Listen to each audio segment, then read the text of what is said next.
Assalamualaikum warahmatullahi wabarakatuh. Selamat pagi anak-anak ibu, bagaimana kabarnya?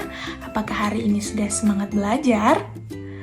Nah, pada hari ini kita akan melanjutkan pembelajaran sebelumnya, yaitu kita hari ini belajar di kelas 2, tema 3, subtema 3, pembelajaran 1 tentang tugasku sebagai umat beragama.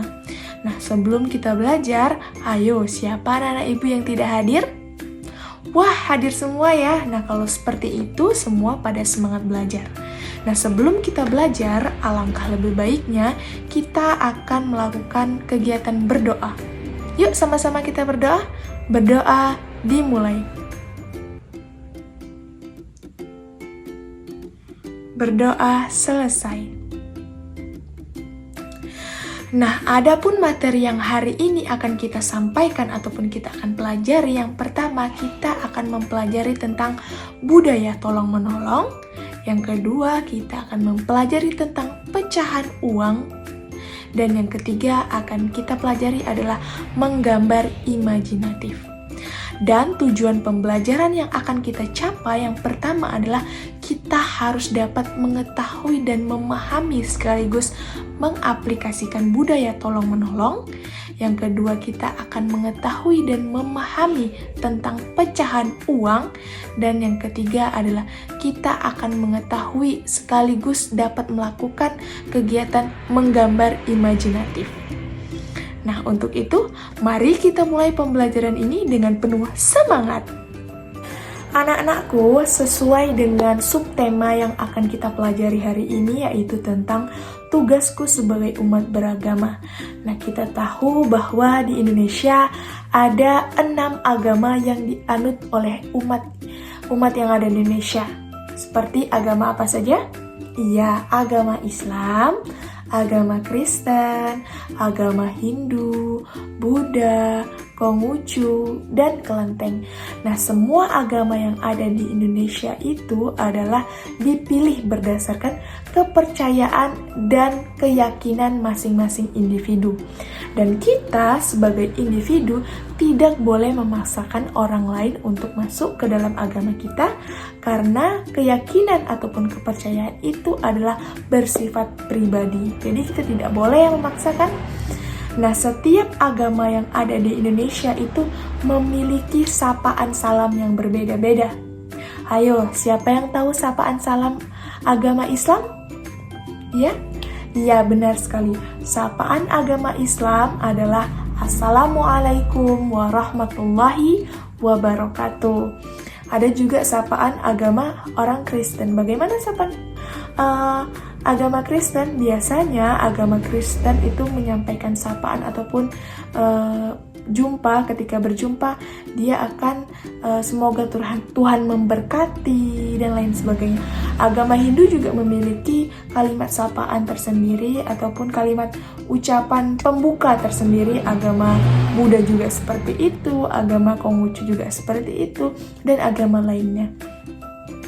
Dan perlu kita ketahui bahwa meskipun kita berbeda-beda agama, berbeda-beda keyakinan, tapi yang perlu kita junjung adalah kita harus membudayakan tolong-menolong. Sekalian, kenapa budaya tolong-menolong itu sangat penting? Karena budaya tolong-menolong itu akan meringankan beban seseorang yang mengalami kesulitan. Contohnya seperti apa? Contohnya adalah ketika kita membantu teman kita yang jatuh dari sepeda. Nah, itu merupakan budaya tolong-menolong yang harus kita junjung tinggi. Selanjutnya adalah menolong korban banjir. Menolong korban banjir bisa kita lakukan dengan berbagai cara. Bisa kita menyumbang donasi, memberikan pakaian yang layak, makanan-makanan yang bergizi, dan obat-obatan, dan lain sebagainya. Selanjutnya, kegiatan menjunjung tinggi tolong-menolong itu perlu kita tanamkan sejak dini. Contohnya seperti apa? Misalnya, tadi kan ada peristiwa banjir nih. Nah, peristiwa banjir ini tentu sangat membuat hati kita menjadi miris, kasihan. Mereka yang punya tempat tinggal harus terendam banjir. Bagaimana cara kita untuk menolongnya? Misalnya dengan mengumpulkan donasi ataupun mengumpulkan seperti pakaian yang layak, obat-obatan untuk mencegah diare, makanan yang sehat, dan lain sebagainya. Nah, kegiatan memberikan sumbangan ini dapat berupa uang. Uang yang akan dikumpulkan nantinya akan disalurkan kepada korban yang terdampak banjir ataupun peristiwa bencana alam lainnya. Nah, saat mengumpulkan sumbangan ini kita akan menemukan bahwa ada beberapa uang yang senilai. Nah, seperti yang kita ketahui juga bahwa di Indonesia ada dua jenis uang. Yang pertama adalah uang logam dan yang kedua adalah uang kertas. Oh iya, apakah anak-anakku sekalian sudah paham dan mengerti bagaimana bentuk-bentuk dari uang yang ada di Indonesia?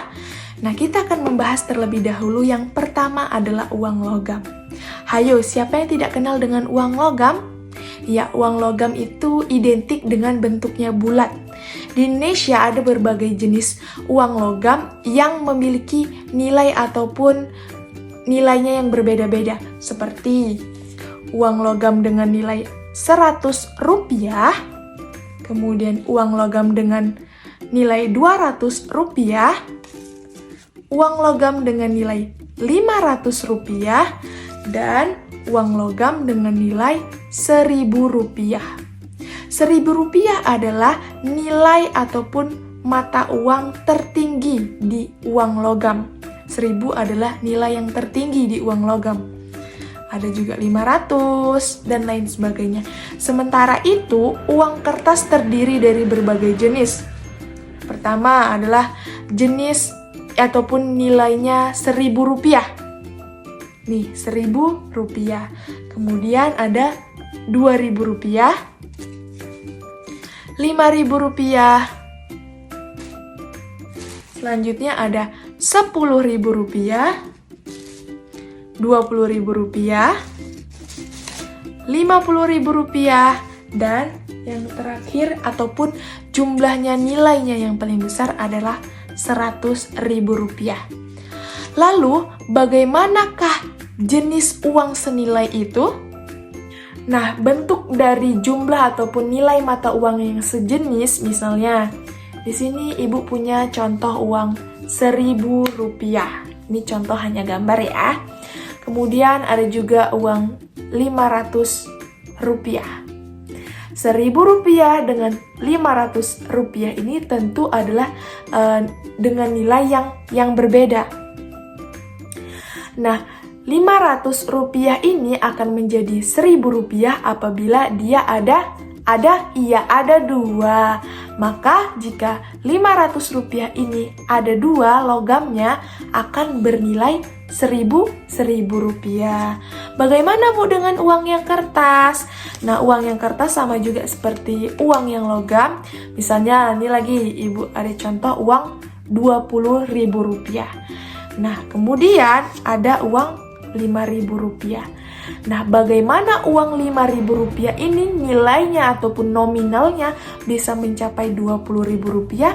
Caranya adalah kita harus memiliki 4 lembar uang 5.000 rupiah dan hasilnya akan 20.000 rupiah. 4 lembar uang 5.000 rupiah akan sama nilainya dengan 1 lembar uang 20.000 rupiah. Nah, bagaimana anak-anak ibu? Paham sampai sini? Oke, paham. Nah, kalau tentang uang, semuanya paham ya? Lah, karena anak-anak ibu sudah paham semua tentang yang pertama tadi, budaya tolong-menolong, yang kedua adalah tentang pecahan uang, dan ada beberapa contoh tadi yang ibu sampaikan. Nah, selanjutnya kita akan mempelajari tentang menggambar imajinatif. Ada yang tahu menggambar imajinatif itu apa? Ya, menggambar imajinatif itu adalah menggambar yang berdasarkan pikiran ataupun imajinasi seseorang yang ia amati di lingkungan sekitar. Nah, seperti tadi contoh kan ada gambar peristiwa banjir.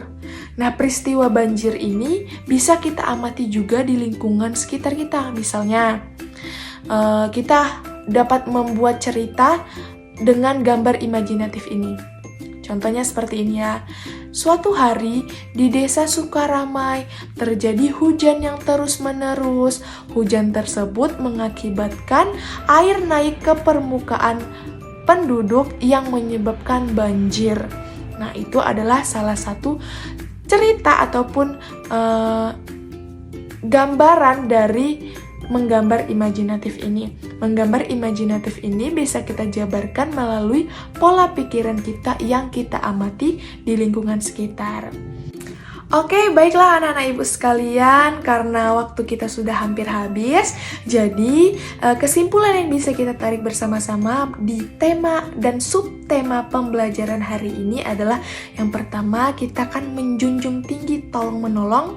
Seperti yang kita tahu, dalam bentuk apapun ataupun meskipun kita berbeda suku, agama, budaya, dan lain sebagainya, tetapi kita harus menjunjung yang namanya budaya tolong-menolong. Karena budaya tolong-menolong itu dapat mempererat dan menjalin silaturahmi antar sesama manusia. Budaya tolong-menolong itu juga dapat memperkuat hubungan kita antara saudara ataupun individu yang lain. Budaya tolong-menolong itu juga dapat memberikan ataupun membantu saudara-saudara kita yang mengalami kesulitan. Contohnya tadi seperti apa? Ya, menolong korban banjir, menolong orang yang terjatuh dari sepeda, menjenguk teman yang sedang sakit, dan masih banyak lagi budaya tolong-menolong yang bisa kita amati dan bisa kita amalkan di lingkungan tempat tinggal kita. Yang kedua, kita tadi sudah membahas tentang pecahan uang. Ada dua tadi ya, jenis pecahan uang yang ada di Indonesia. Yang pertama, jenis logam dan jenis uang kertas. Nah, kalau uang logam tadi ada berapa? Iya, ada pecahan 100 rupiah, 200 rupiah, 500 rupiah, dan 1000 rupiah. Sementara uang yang kertas ada berapa nilainya? Iya, uang yang kertas yang ada di Indonesia ada beragam. Mulai dari 1000, 2000, 5000, 10000, 50.000, 20.000, dan 100.000. Nah, fungsi dari uang tersebut apa, hayo? Iya, fungsi dari uang yang ada di Indonesia itu adalah sebagai alat tukar-menukar untuk memenuhi kebutuhan kita di dalam kehidupan sehari-hari. Oke, mantap. Selanjutnya, tadi ada materi tentang menggambar imajinatif. Menggambar yang berdasarkan pikiran seseorang. Nah, pikiran seseorang tuh bisa kita kaitkan, misalnya ada sebuah gambar, kita membuat cerita bagaimana deskripsinya, bagaimana kejadiannya yang kita amati berdasarkan kejadian langsung ataupun bisa kita karang ataupun bisa kita hayal. Baiklah, karena waktu kita sudah hampir habis, sehat selamatlah anak-anak ibu. Jangan lupa pekerjaan yang lain dikerjakan. Ingat, kita harus saling tolong-menolong. Akhir kata, Ibu tutup pembelajaran ini dengan wabillahi taufiq wa hidayah. Wassalamualaikum warahmatullahi wabarakatuh.